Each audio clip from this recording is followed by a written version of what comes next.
Hey everybody, welcome back to another edition of Rapid Recap here inside Nebraska. With me, as always, is Tim Verghese. I'm Zack Carpenter, and Tim, feels good to be back, man. We're in the facilities. How's it feel? Good, man. Feeling? Your off season kind of flew by. It feels like, but at the same time, it's like I'm ready for football to be back. It flew by, but it also took like for freaking ever for some reason. I don't know if that's just like comes with the territory of like you really expect big things from the team we cover or whatever, but. It felt like it took forever this time, and then now all of a sudden we're here and fall camp starts tomorrow, literally right here.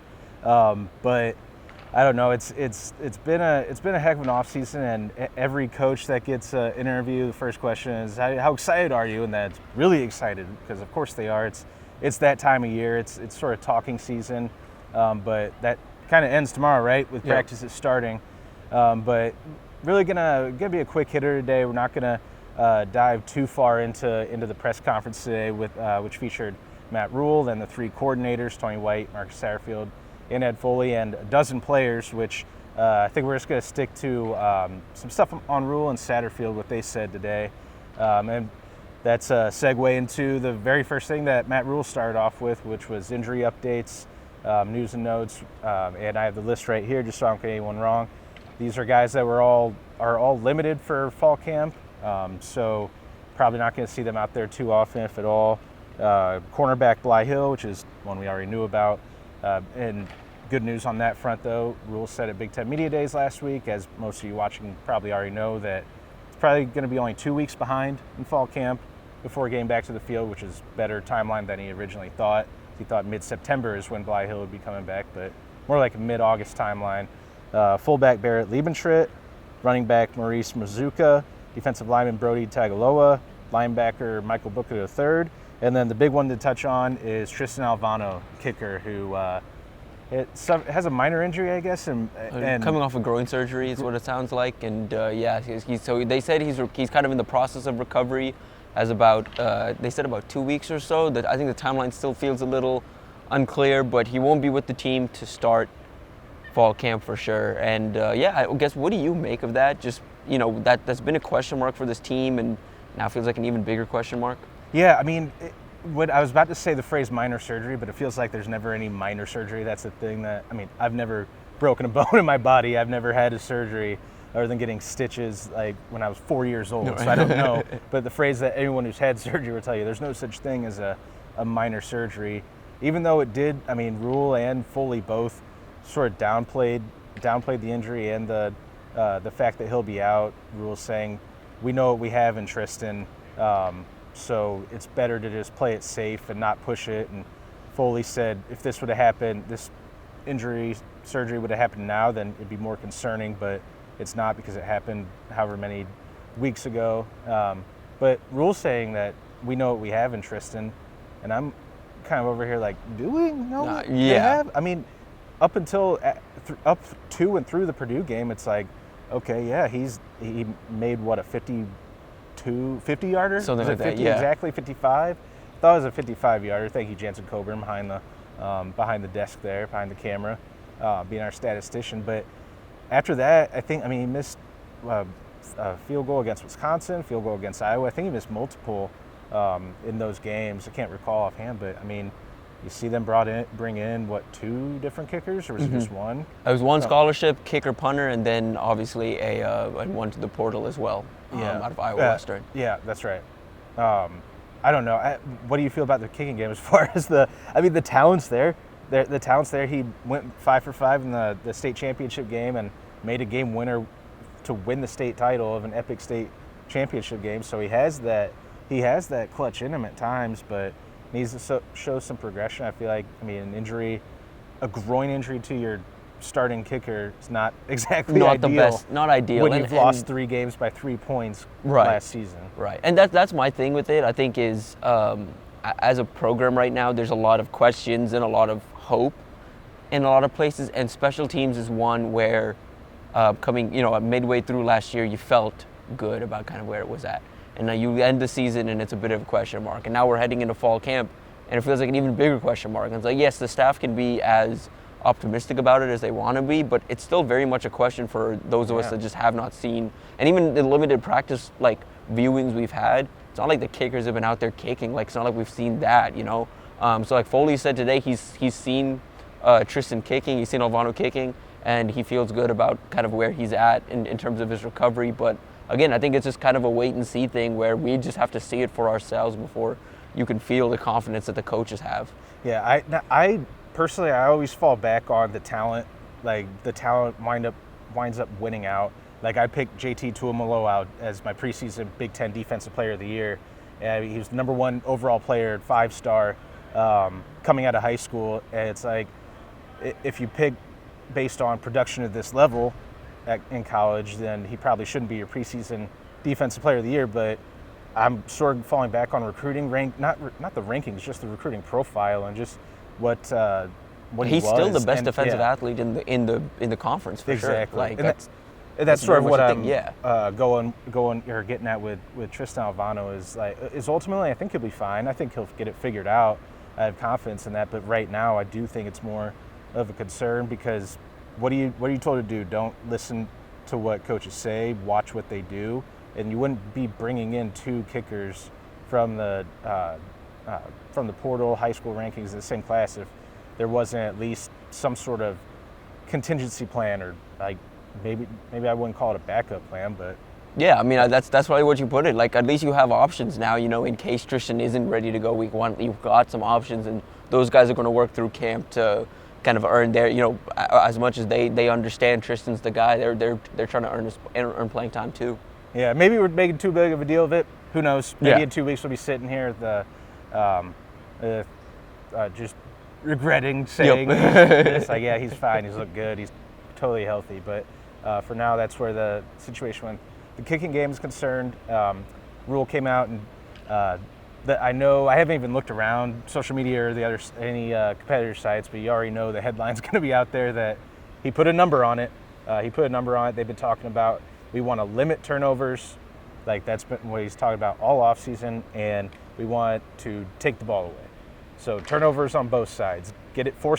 Preventing them and forcing them is the big thing this offseason. He said 20. We need to have 20 takeaways. We had 14 last year on 9 interceptions and 5 fumble recoveries. He said 20 this year. In addition to 40 sacks being the goal, Ty Robinson sort of said was last year's goal, and Jamari Butler today said is the goal is 40 sacks, 32 last year, and again 14 takeaways. But this thing just keeps in my mind. Like, every time the coaches, like Tony White on the radio last week, he was asked about takeaways. Like, how big of a deal is that? Like, how big of an emphasis is that? And he said number 1. It's the number 1 deal. And my thing is, like, if you put so much emphasis on taking the ball away, could that lead you to be more susceptible to the big plays that you're trying to prevent? I mean, 3-3-5 is already at its base level, like, susceptible to big explosive plays.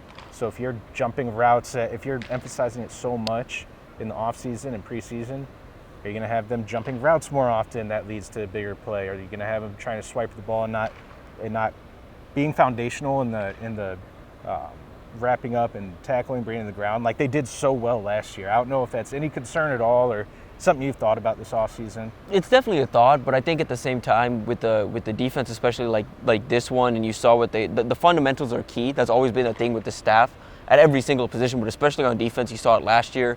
Just how much different with limited personnel change, how much different the defense looked last year than did the year before. And again, these are a lot of the same guys we've seen over the years, but, you know, obviously a couple new names in there, but for the most part, it's, you know, Ty Robinson, Nash Hotmarker, like Tommy, these guys have been in the defense for a couple years. And, I mean, the Bullocks, like, it's a lot of familiar names, and so I do think, like, you do potentially run that risk with this, but fundamentals are such a key importance that I think if it gets to that point where they're giving up explosives in exchange for turnovers, the staff's going to recognize that and be like, hey, we need to get back to what we do best, and I trust the staff to get them to that level. But I do believe there's a way to pair those two together, pair the fundamentals with the turnovers, because at the end of the day, the most impactful play you can have as a defender is creating turnovers. Like, you know, making stops is great, doing all that is great, but you stop and then they flip the field. if you're able to create those turnovers and get the ball right there, that's the most impactful thing, or even potentially score with the ball. That's the most impactful thing you can do as a defender. That's the next step for this defense. I think more than anything, the turnover talk just comes from them not being satisfied with what they did last year and wanting to set higher expectations for themselves. And from the coaching staff down, they mentioned it today, but Tony White kind of told the D-line or the defense in this first meeting with all the young guys, like, hey, this group hasn't accomplished anything. Last year's group accomplished stuff, but this year hasn't accomplished anything. And so I think for them, it's just they're always looking to be greater, always looking to be better, and the next step naturally is turnovers, which is why there's so much of an emphasis. But I think it's a healthy emphasis, and I think when you have a staff that's so fundamentally focused, I think there's a way to find that balance. Where, in previous years and previous staffs, you mention something like this and you're like, okay, well, the defense isn't good enough for you to solely be focusing on turnovers just yet. Focus on getting stops first. But they're at a point where they're getting stops pretty consistently.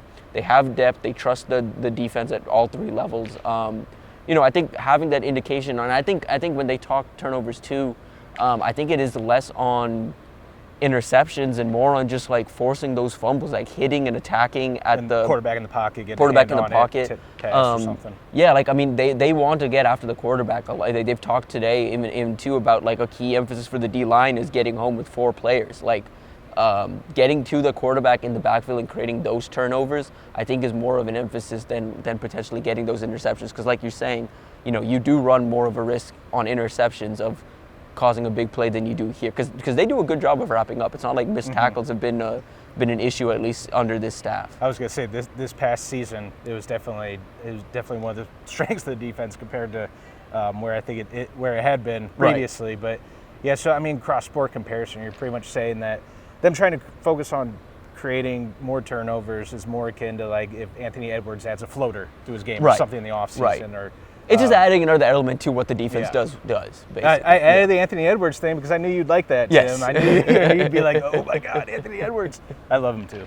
But yeah, I was playing more devil's advocate because it is a concern in my mind. It's a thought that I keep having. But again, just like what I said with Alvano, where I ultimately trust that the talent will win out there, where he figures it out, he gets healthy and he figures it out.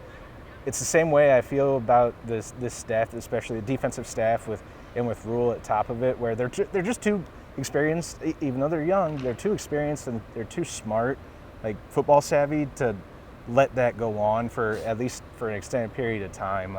Like you said, if they're trying too hard to jump passing lanes or jump routes or ripping at the ball and not wrapping up on a tackle, that starts becoming an issue. I think I have a lot of faith in this staff to get that course corrected. To get it course corrected, and the other thing too is I think people should remember they've got depth now. They didn't have that a couple of years ago, where it's hey, there's a guy on the field right now that is practically not unplayable, but hey, he's constantly making mistakes. But there's no experience behind him. There's no depth behind him. They have that depth now. There's everyone's fighting for playing time. If someone isn't living up to the standard, they'll pull them real quick. Yeah, and just to the sack point that you emphasized, trying to get home with 4. It's I know obviously that's a season-long thing, but just the thought that crossed my mind was, I don't know if that's coincidental timing of wanting to emphasize that when you have a huge game in week 2 against Colorado and Shedeur Sanders in that passing attack coming up so early. Yep. And obviously, that O-line and all the questions on that O-line with, basically they've practically replaced, I think, 4 or all 5 of the linemen, the starting O-linemen this offseason. So, they, on their end, Colorado believes they've upgraded on the O-line. I think Nebraska is going to be a good test for that new offensive line that Colorado has. So I got, if we're playing tic-tac-toe for Tim, I got an Anthony Edwards reference in there, and we were able to throw some criticism and concerns about Colorado. So we got one more. Let me give it to you. Simpsons reference. A Timism, yeah. A Simpsons reference, and we got Timisms down. I'll figure one out, hopefully before this ends. But speaking of this ending, I think we're gonna wrap it up here. There were a couple other points that I wanted to hit on, but we also wanted to keep it a little tight today. There are a bunch of news items beyond the injuries. Bryce Benhart was named to the preseason watch list for the Outland Trophy. What a journey he's had. That's what I was going to say. just to be even honored. I mean, we just talked to him today, and I don't know if he got the news pretty much right after he got done with us, but this is a guy that's been on campus forever, been through multiple coaching staffs, and this is his last year, and he's kind of excited to just, like we talked to him, he's kind of just excited to hopefully just get some wins under his belt, because that's not something he's experienced, in his time here, but played a lot of football, has the most starts in Nebraska football history ever at offensive tackle, I believe. Yeah. That's just and think about the tradition and the guys that have come through this program, not even in the last 2 decades, obviously, but in the 80s, 70s, 80s, 90s, this is a program that had that O-line tradition, and for him to have that number by his name is impressive. Yeah, if we would have told you in 2022 when I took over the site at Inside Nebraska, if we would have told you Bryce Benhart's going to one day be an Outland Trophy nominee or even on the preseason watch list, people would have laughed and unsubscribed instantly. So the journey, like you said, he's been on, but it has been nothing short of impressive. But speaking of unsubscribing, don't do that. Do the opposite. Subscribe to the Inside Nebraska YouTube channel where you can get these videos and more like it, press conference footage, and we'll have practice highlights. I assume we don't have word yet on open practice, but I assume optimistically we'll get at least 1, if not 2, open practice sessions. And if you subscribe to the Inside Nebraska YouTube channel, like this video, you'll get all of those dropped directly into your feed. And I encourage you guys to go to InsideNebraska.com, because there are a lot of things that we did not hit on in this video, a lot. And Steve, I have a story up from the players, from Jamal Banks, Thomas Fedoni, and Jamari Butler. Steve Marek has a story up coming up on Tony White, and another news item because they updated the roles for all of the new assistants, because there's no rule anymore limiting the number. A lot more defensive assistants and staff, and one new secondary hire. I think that one's really interesting, so worth reading that. Get on over to Inside Nebraska. And for more recruiting updates, big time Timmy Jim over here has been bringing the goods all week, working his ass off. So encourage you guys to go over there. Again, subscribe to Inside Nebraska YouTube channel, and we'll catch you guys again next time.